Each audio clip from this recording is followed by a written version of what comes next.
Printers, Part 3.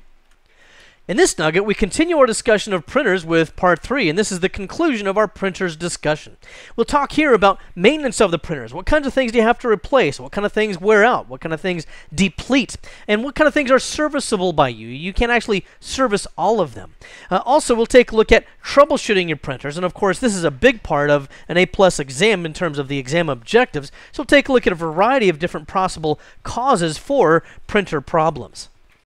Alright, as we get started talking here about maintenance, let's address why I talked to you about some other topics a little bit earlier on. Remember in the first nugget that we talked about, printers, we talked about all the specific details of a laser printer. Now it comes to light why we need to know some of those things. For example, in the paper path, you notice that the paper has to go from its tray all the way through the whole process. It has to go underneath the drum. It has to get the toner transferred to it. It has to be ejected past the fuser where it has to melt everything on there. Well, because of that, you understand that there's rollers inside of that laser printer that can get worn down. Very often, if you have a laser printer that people complain seems to jam all the time, chances are the rollers have gone past their shelf life or past their usable life, and they're no longer efficiently transporting the paper through its path. So that's a very big reason why that might occur. So you might need to replace those rollers. You may also need to replace the fuser. This would be the case if people get their print jobs and either all or part of the print job smears. It's just a powdery toner on there in some portions, and some of the portions, other portions might be melted on, but not all of it. Well, it could be that the fuser's bad. So that would certainly be something you can replace as well. Now remember that when you do replace the fuser, actually you replace anything on a laser except for maybe possibly the toner itself, you should turn it off and unplug it. Because especially things like the fuser are highly electrically charged, and you don't want to endanger yourself in any way with those. Okay. Now also you may have a maintenance kit. Depending on the printer manufacturer, for example, Hewlett-Packard makes these, it will include kind of a life cycle maintenance kit. So it's kind of like with your car, you know, at every 30,000 miles, have, you know, a complete inspection, have, I don't know, the fuel injectors cleaned, and, you know, all this kind of stuff. There's a whole grocery list of things that have to be done maybe at 30,000 miles. Well, that's kind of the same with printers. After a certain number of pages, maybe after 10, 20,000 pages, maybe you need to take a maintenance kit, and that may include the rollers. It may include a new fuser. It may include additional components within that laser printer that you can replace all those parts. The maintenance kit is normally not going to be available for consumer level laser printers, because quite frankly, it's cheaper just to replace the laser printer entirely. I mean, you can get them for $100 now. So very often that's what will happen. But for higher-end laser printers that are in corporate environments, you don't just throw the printer away. You can replace it, the parts, much cheaper with a maintenance kit. Also, when you do that, when you replace things with a maintenance kit, usually you have to remember to reset the count.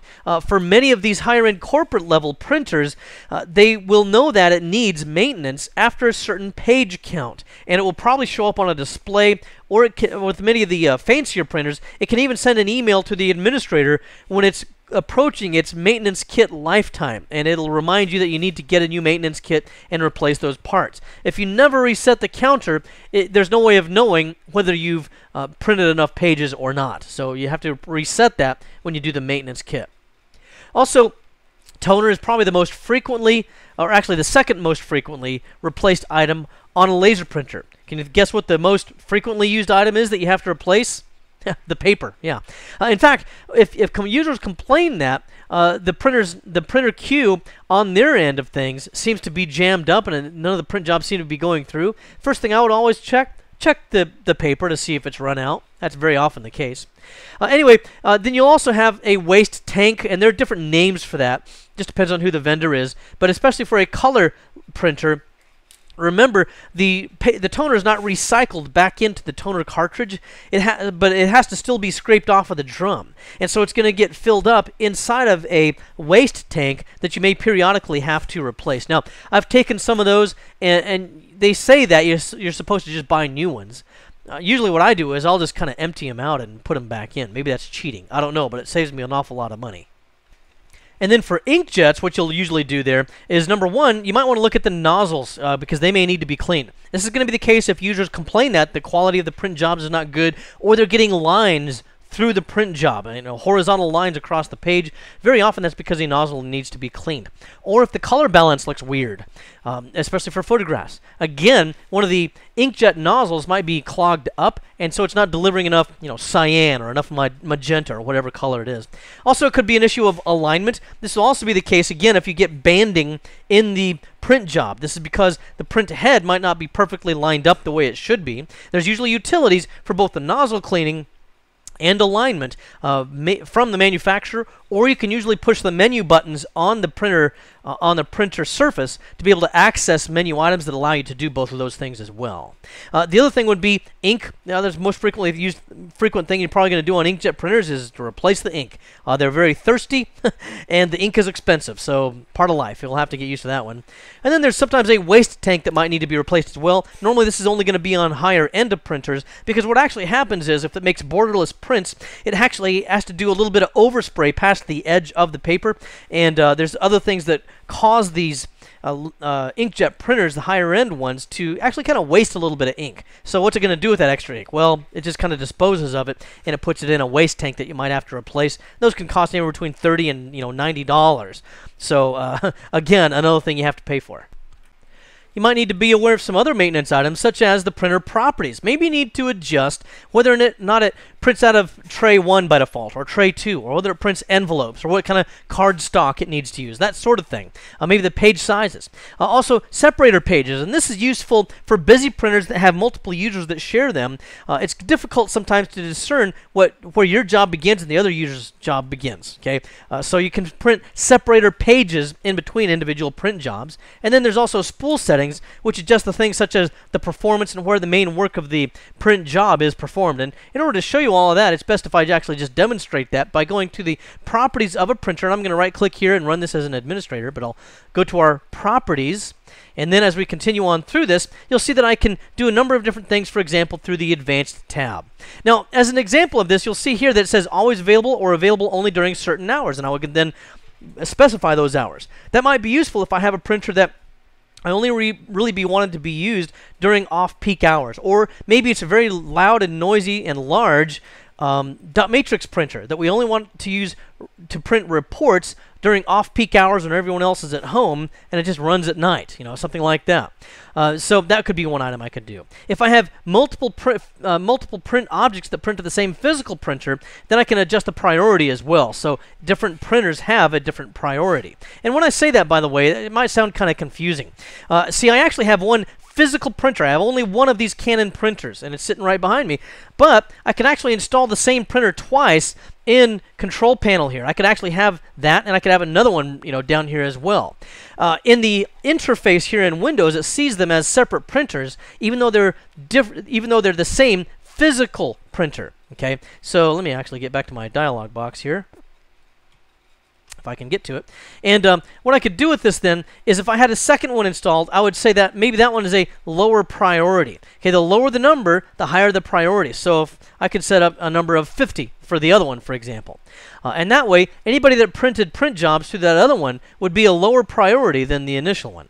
Here's where I could choose a different driver. You saw that earlier. Spool print documents so the program finishes printing faster. What happens with this is that when you print a print job, it does some maneuvering of that print job on the local hard drive and in the local user's computer. And it has to do that in order to combine the document that they're trying to print with the actual print driver, and there's certain printer codes that it has to prepare and so forth, and then it shoots it out to the printer and the print job goes on. What I could do, though, is I could spool them so that it starts finishing faster, getting tangled up there, but I can start printing immediately. This means that I don't have to wait for the entire spooled print job to complete first. As long as there's at least one page available, it can start printing the very first page out of, let's say, a 400-page report. On the other hand, if I choose this one, then it has to wait till it spools the entire 400 pages to disk, and then it will spit it all out to the printer. Okay. Normally we choose this one because it just starts printing faster. I can also print directly to the printer, which means that it's not going to use any of that local spooling, which actually helps performance, so it just print directly. Normally you don't want to do that unless you have some kind of a compatibility problem or there's some other prevailing reason to be able to do that sort of thing. Oh, I also was talking about the separator page. Here, I would just choose to browse for a separator page, and that would be, a graphic or a simple text document that I might have created in the past and saved it with an SEP extension. And then I could use that as my separator page. And then the other most important part of this is the actual printing defaults. So, for example, what I actually do with this printer for my own productivity is I make this one a two-sided printer, because that way, since it prints on both sides, it saves paper. It takes a little bit longer to flip the page around inside the printer and print it out. But overall, I save a lot of paper. Presumably, I save 50% on my paper expenses for larger print jobs that are more than one page. And the rest of this is somewhat specific to the vendor, but you can choose a lot of the different options, which pretty well explain themselves, whether we want to use plain paper, whether we want to use legal size paper, any of the different kinds of things that you might want to otherwise select. You can also go to the finishing tab here, and you can specify whether or not it's going to be something that's bound, for example. You can go to the quality side over here, and you can specify what kind of objective it has. But generally speaking, general is going to use the least memory. Now remember, the printers also have memory in them, and if you choose something that's extremely elaborate, like photos, for example, this kind of thing requires a lot more memory in order to be able to handle it, because it has to be able to accept an entire page worth of data in memory and then print it out before it can clear the memory to accept the next page. So if they're pretty elaborate, then you do have to make sure that you have enough memory for something like that. But those are some of the settings that you can configure for your printer.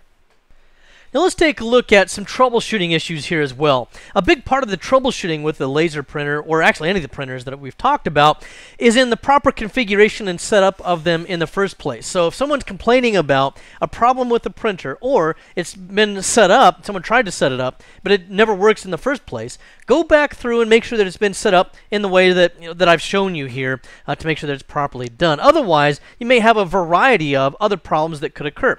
Things that are related to the paper that you're using or the media, for example. Part of that could be paper jams, and I guess I've kind of really addressed that down here as well. And why would paper jam? Well, we talked earlier about the rollers that could be wearing out. But another issue you might run into is moisture. Now, I live in Phoenix, Arizona, where it's very hot and arid, very dry climate. So we have very few problems with humidity that it might affect paper. In fact, in the middle of the summer on a 100-degree day, you walk outside and your skin starts to just crack right on your body. I mean, it's that dry around here. But in some organizations, especially if those that are not in air-conditioned or perfectly controlled environments, if they're trying to print stuff out, humidity can really affect that paper or that media. So that might be one thing. Now, you can't suddenly make things not humid, but just be aware of the fact that that could be what's causing the problem. One thing you might want to do is, if you have troubles with the humidity there, you might try to give a little bit more distance by fanning the paper before you put it in the tray. And most manufacturers recommend that you do that anyway, and that may help that part of it at least a little bit. The other thing relates to whether or not the user is using the correct media. For example, maybe they're trying to print out mailing labels that are not rated for a laser printer. It could be then that those are getting stuck inside of the laser printer and causing all kinds of problems, and there's adhesive everywhere. Or they're using those transparencies that are not rated for a laser printer, and the fuser's melting them, and they're getting stuck and jammed up. That could be really quite messy. So take a look at those kinds of things when it comes to paper and or media. Another kind of thing you might run into with the wrong paper or the wrong media would be, for example, if you use a glossy type of a paper that's made for laser printers, for like cover sheets or something like that, and it's used inside of an inkjet printer. Well, for inkjets, the substance that they print on top of has to be able to absorb that ink in certain ways. For example, for glossy photo paper, it looks like the ink would just smear right off, right? Because it's glossy and shiny. In reality, it's a resin coating on there that's designed so that it will be able to absorb the ink into it, even though it looks like it would be slick. So it would work for that. However, if you're trying to print on a shiny, glossy type of a paper that's rated for a laser printer, then it very likely, with an inkjet printer, it could smear right off as soon as you pick it up and your fingers rub up against it. Many times you'll also run into problems with the printer queue. Now the queue is the list of print jobs that have been sent to the printer but that have not been completed yet. For example, if we take a look at this print queue, we see that I've got a couple of print jobs in the print queue and they have not been completed yet. In this case, it's because I chose to use the printer offline. I went to printer and used printer offline. Now why did I do that? Only for demonstration purposes, because otherwise these would have printed out so fast it would have been hard to demonstrate what's in the print queue. They would have just disappeared while I was trying to talk about them. So I kind of put them on pause, so to speak, in that certain kind of way. Now, if the printer is offline, or the user wants to use the printer offline like I've done here, why else would they want to do that besides for my reasons? This could also be the case if they have a whole batch of print jobs that they want to be able to access all at once and print all at once. So they don't care if there's other people's print jobs that are going through right now. When they get done with all the stuff they want to print, then they'll just queue them all up, and then they'll just click here to release the printer from being offline and dump all of their print jobs out at once. That way they don't have to sort through some of their print jobs and other people's print jobs that have gotten interspersed. That might be one reason. Another one would be if they're on a laptop and they're just out of the office. Well, of course, they're not going to be able to print to the printer. So what they could do is it could go offline, and then when they come back into the office, it may come back online automatically. They're supposed to do that in many cases. But if not, the user may need to go here and deselect this check mark so that it comes back online and sends the print jobs out that they selected to print while they were out of the office. Other things you can do with this queue, though, and let's just assume that this was an active queue and the printer was still online. I could just say, hold on a second, I don't want that one to go right now. I'll pause that one. And then that would then make room for other print jobs to go on through. Now, if you have the ability to manage the printer so that you've got something like the Manage Documents permission set. Remember, we looked at permissions a little bit earlier. Well, if you've got permissions like that, then you can take other people's print jobs and you can cancel them. That's always a lot of fun. Kind of baffles people as to why their print jobs never show up. Or you could restart them or pause them. You could do any of these things to other people's print jobs. Also, another thing that's kind of interesting is sometimes you can go to the properties of this and identify some additional characteristics that might be of interest to you. For example, you could see if it's on a schedule so that it's only set to print from certain times, or what kind of priority it's at, and things of this nature that we looked at earlier. Another thing to think about with this print queue, by the way, is let's say that this top job right here, I'm going to unpause that for now, just for a visual reference, so I'll resume that. But let's say that there was corruption in this or something like that, and it kind of hung up the spooler. Well, if that's the case, if that's a corrupt job, it might have stopped the printer because the printer's trying to figure out what to do with this and it's getting confused. Then I might have a dozen other users underneath here that keep trying to print, but they can't because this top one keeps causing a problem. So what I might do there is I would have to either cancel that, or I might consider restarting it. Sometimes that'll help as well. Normally, print jobs are easy enough to create. It's not like you can only print one and then never print another one just like it. They're not one-of-a-kind items. So I'll normally just cancel those items, and then you'll get prompted to say yes. And then that should allow the rest of the queue to go ahead and continue processing. Another thing to look at there would be the spooler. Now, we talked about spooling earlier as one of the properties for the printer, and whether or not it starts printing after the first page is spooled, or whether the entire document has to spool first. That's different than the spooler. This is actually a service. So let's go ahead and take a look at where you can find that in Windows. If I go to, actually you can do this a couple of different places. If you have administrative tools available on the Start menu, that's one place you can access it. I'm going to go ahead and go to the Properties here to go to the Start menu so that I can then customize this and show administrative tools on the Start menu. And you can see here I'm making it available now. Okay, that's how I would do that. Now, once that's been made available, I can go to Administrative Tools and go to Services. I could have also right-clicked on Computer and chosen Manage, and it would have been one of the items that's available under there as well. I'm going to the Standard View here just so we have more screen real estate to work with, and I'm going to go down to the Spooler Service. The Print Spooler Service, actually. So that would actually be further up here alphabetically. There it is. There's sometimes will stall, or you might see over here that it's supposed to be started automatically, but it might say stopped, or there might be other problems with it. One thing you could do is to right-click on this as an administrator and choose Restart. Okay. The other thing that I normally do is that's a lot of clicking to do for me, and I kind of know the command line method for doing this, so I'll just go to an administrative command prompt instead, and then I'll just do a net stop spooler, and then press enter. And then it'll stop the spooler service, and then a net start spooler, and press enter. Now another thing I might consider doing there is, I actually usually do all of this on one line. If I do a net stop spooler followed by an ampersand net start spooler, then it'll do this first thing, and when it's done with that, it'll be connected with the ampersand, then it'll just move on to the next thing. So you can concatenate or combine commands using this ampersand item. By the way, also, as I press enter on here, you might notice that this first part of it just appeared kind of automatically. What happened there? In a command prompt window, if you use the up and down arrow, you can cycle through previous and last commands. So I'm just pressing the up and down arrow to go through all of those, and that's another thing that you can do. But sometimes you do need to restart that spooler.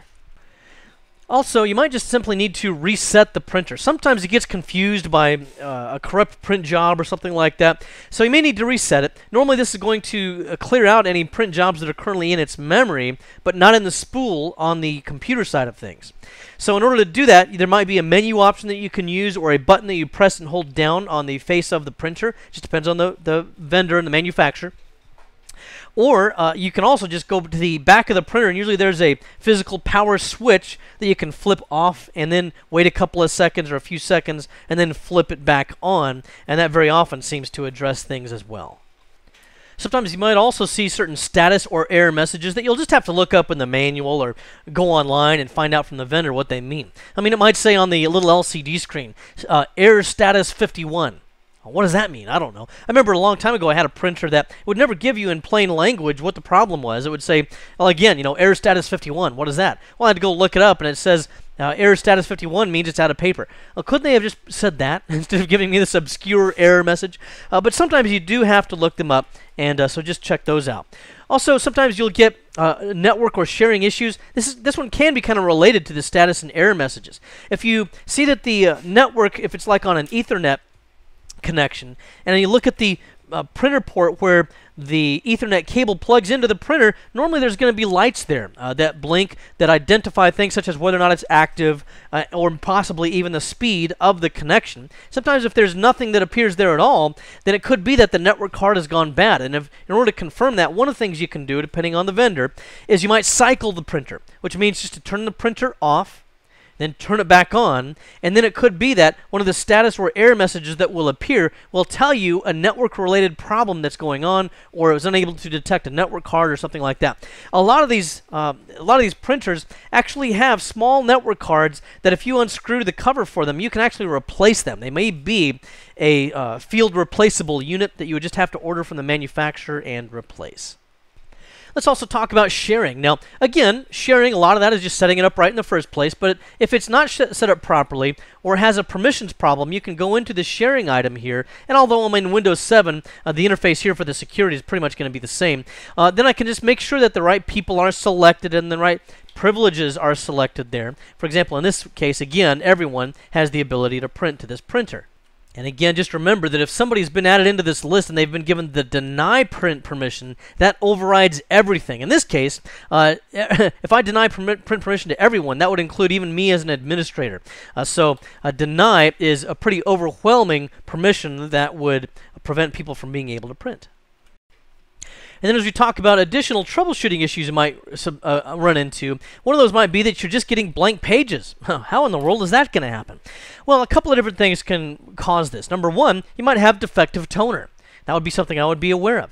Not all toner comes out manufactured properly, or something in the cartridge is wrong, or it's not releasing toner, in any number of things. Or maybe there's the corona writer is not properly attached, and so it's never electrifying properly the toner drum. So those are certain kinds of things you can look at. Another reason might be that you might have a bad driver. So for example, you can actually use drivers that you might not have readily available. Maybe I'm in an isolated office and I wanted to install the Epson 4880, but I don't have any of the drivers for it. However, we have an older Epson 4800 printer driver around on a CD. That actually might work for most of the print properties that I need to use. Just some of the additional new features of the 4880 might not work with the 4800 print drivers. On the other hand, it could be entirely incompatible. So you might be getting something like blank paper that just prints out instead. Another reason why you might get blank paper or partially printed jobs, for example, maybe you've got a highly intense graphic of maybe it's a a high-resolution portrait of somebody here, you know. And that's what it's supposed to look like. But when it prints out on the page, you only get, you know, this much, the top of their head. And then the rest of this is blank. That's normally going to be a memory issue because there's not enough memory in the printer to handle that complex print job. And then it also might just simply be, you know, a corrupt document. That just does happen sometimes. If it doesn't print out the first time, try it one more time and see if it prints out properly. If not, then you may have one of the other problems that I talked about. Now, other things you might consider here if you're having memory problems is, well, maybe you can't upgrade the memory today, or it's on order, it's not going to get here for another week, or something like that. How are you going to get this fixed today? Well, if this again is a high-resolution image, number one, you might consider reducing the resolution. A lot of lasers right now are printing at about 1200 dpi. You might reduce that down to 600 or even 300. And usually in the driver somewhere, there's an option where you can do that sort of thing. Of course, at 300, it's not going to look anywhere near as good at 1200, but at least you get the print job printed out if that's the most important thing. Another thing you can do is if it's a graphic object that you're using like in Photoshop or something, normally those go through line printers, which is what an inkjet printer is because it prints one line at a time. It doesn't really need gigantic amounts of memory. Whereas a laser printer is a page printer, and it has to take the whole thing into memory before it can print out that page. Well, if you are trying to print that on a laser that needs more memory, you could go into Photoshop or whatever the application is and reduce the size of it there. Because you might be printing, maybe it's a photograph that's normally 30 by 40 inches. Well, you can reduce the size of it so that it's going to fit on an 8.5 by 11, and that might help you there as well. And then finally, I would just recommend if you have software that does this, such as the professional version of Acrobat, like Adobe Acrobat Pro, for example, you might just convert it to a PDF. A PDF will be much easier to print out and lighter on memory than an original, maybe PSD Photoshop document that might be hundreds of megabytes in size. Also, if you're just getting garbage print, almost always that's a driver problem. It's either the wrong driver or there's a compatibility problem with the driver in your current operating system. You might need to get an updated version from the vendor. Or it's just the driver itself has just gotten corrupt. You need to reinstall the correct version of that driver. But, you know, garbage print where you just get, you know, strange characters and letters or, you know, hex stuff all over the printing surface. And this is also the case if it prints out indefinitely. It might be one page you're trying to print out, and yet it's printing out 20, 30, 40 pages on that printer of all this garbage. Again, that's another indication of it. Another indication would be just empty pages. Sometimes a driver problem will just print out empty pages, again, seemingly without end sometimes. If you get ghosted images such that, you know, you're supposed to be printing out an image looking like this, but when you print it out, in the background, you can see faint lines from a previous print job. Maybe there was a document that was printed out with words on it. Now, you know, what's that about? How come I'm kind of getting a 2-for-1 sale here? I'm getting 2 print jobs in one. What that usually means on laser printers is that there's a bad erasure lamp. Remember, with laser printing, one of the first things that it does is it cleans off the previous print job. Well, it uses a lamp to shine upon that photosensitive drum. And that's normally found in the laser printer, not in the cartridge itself. And it usually shines through a little slit or an opening in the cartridge. Well, if there's a problem with that lamp, either it's not as intense as it needs to be, or it's burnt out, or it's not working, then it's probably going to have to be replaced. You may not be able to replace that, might have to be sent in. The other reason why that might be occurring is, you know, maybe the lamp is fine, but remember there's also a cleaning blade that cleans off the excess toner from the previous print job. And if there's something wrong with the cleaning blade or it's not making good contact with the drum, that might also be another reason why you're getting ghosted images from previous print jobs. If you're getting lines across the page, remember, with an inkjet, again, that could be the alignment of the print head or clogged nozzles.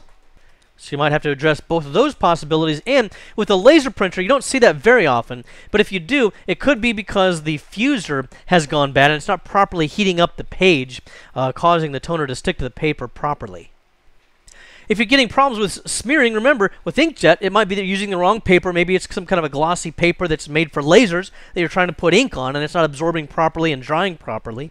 So that could be an issue with that. With a laser printer, again, that usually goes to the fuser. If it's not working, then you're just going to have powder on a page that doesn't melt, and it's going to make a big mess. Also, by the way, if you do get that toner on yourself, maybe it hasn't been fused on properly, now you got it all over your hands, and it might have gotten on your clothes or something, which can also happen when you try to replace a toner cartridge. Be very careful that you do not wash those clothes in hot water because, of course, toner is made to melt. So only use cold water in cleaning up after a spilled toner. As long as I'm on the subject of toner, I might also point out, if you get a print job that comes out and it's also got strange spots on it, sometimes that's also an indication of a bad toner cartridge as well, and that may just have to be replaced or sent back to the manufacturer for a refund. Also, don't forget, and this is a big A+ issue, make sure that you print out a test page as you get started. The first thing you should do is print out a test page, and then the last thing you do after you think you've come up with a solution is to print out the test page. And this helps to eliminate software that's being used to print instead, whether it's CorelDRAW, Photoshop, Word, whatever it is that might also be interfering with that print job. As long as you can get a good test page, then you know that Windows is communicating properly through the driver to that printer. You know what, I think I want to bring up a couple of other issues here. Let me tack on a couple of additional items. With drivers being updated, driver update, let's say, especially on a shared printer. When this happens, let's say that the printer is being shared from my computer, and I download and install an update to the drivers. What happens to everybody else that's using my same shared printer? Well, actually what takes place is Windows detects that they have an older version of the print driver, and it should automatically update the print driver on their end. But that's only the case if I've shared it from Windows to those users. If it's a TCP/IP printer where they install all of it on their end, and they're not sharing it through my computer, then they have to update those printer drivers themselves. Another thing to consider there is if you do a driver update, whether it's shared or just a local printer, either way, then very often, remember, some of those print installation utilities, those driver installation utilities, will automatically set the default printer to whichever one it is that you're updating, and that's not always the desired behavior. In this nugget, we concluded our discussion of printers with talking about maintenance. For example, what kinds of things can you replace? Remember, there's sometimes a maintenance kit, which when you replace it, you also have to reset the counter so it knows when to warn you again that you need to replace those parts. Normally, you're not going to see that kind of thing except for on larger, more expensive corporate-level printers, not usually on consumer-level printers. But there's a number of different things you may also need to adjust on any kind of printer, such as replacing the ink, replacing the toner, checking to make sure the paper's not out. Also, we'll take a look at troubleshooting issues. Remember, with troubleshooting, a lot of it's just making sure that everything's hooked up and properly configured in the first place. Otherwise, you can take a look at certain things that might have worn out or that are not functioning properly, like the fuser, or maybe the rollers are not properly working anymore, or you have corrupt printer drivers and all kinds of things of this nature. Well, I hope this has been informative for you, and I'd like to thank you for viewing.